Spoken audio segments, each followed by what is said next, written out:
आज मी तुमच्यासाठी मुलांच्या टिफिनला देण्यासाठी मस्त असा मटर पनीर पराठा घेऊन आले. हा बनवायचा कसा तर अगदी सोप्पा आहे. घरात आपल्या ज्या भाज्या अवेलेबल आहेत त्या सगळ्या भाज्या या पराठ्यामध्ये घातल्या तरी चालतं. पण मटर, पनीर आणि कॉर्नचे दाणे हे जर टाकलं तर हा पराठा खूप छान लागतो. सगळ्यात अगोदर काय करायचं, कांद्याचं कटर असतं त्यात थोडे वटाणे घ्यायचे, पनीर घ्यायचं आणि तुम्हाला आवडत असेल तर कॉर्न घालायचं, नाही आवडत असेल तर नसल घातलं तरी चालतं. त्यानंतर काय करायचं, 2-3 हिरव्या मिरच्या घालायच्या आणि नंतर बारीक करून घ्यायचं.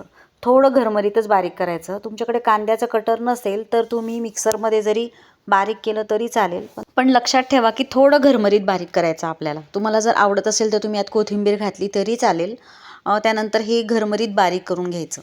नंतर काय करायचं, आपण जी कणिक भिजवतो ती कणिक भिजवून घ्यायची, थोडा वेळ भिजू द्यायची ती, म्हणजे आपला पराठा एकदम मस्त लागतो. तुम्हाला आवडत असेल तर गोल करा, तुम्हाला आवडत असेल तर चौकोनी करा. तुमच्या मुलांच्या आवडीनुसार तुम्ही हा पराठा करू शकता.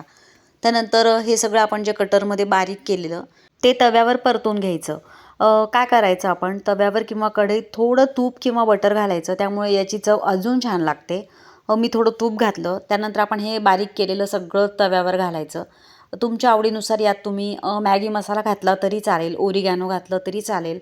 थोडं मीठ घालायचं, हळद घालायची आणि नंतर 5 ते 10 मिनिट हे व्यवस्थित परतून घ्यायचं, म्हणजे पनीरचा जो कच्चेपणा असतो तो सगळा निघून जातो. व्यवस्थित परतून घेतल्यानंतर तुम्ही याचा मस्त पराठा करायचा. तो पराठा तुम्ही सॉसबरोबर खाऊ शकतात किंवा ग्रीन चटणीबरोबर खाऊ शकतात. मुलांच्या टिफिनला देऊ शकतात किंवा तुम्ही घरी ब्रेकफास्टला, आणि अगदी हेल्दी असा हा पराठा आहे. त्यामुळे तुम्ही लहान मुलांनासुद्धा अगदी नक्की देऊ शकतात खायला.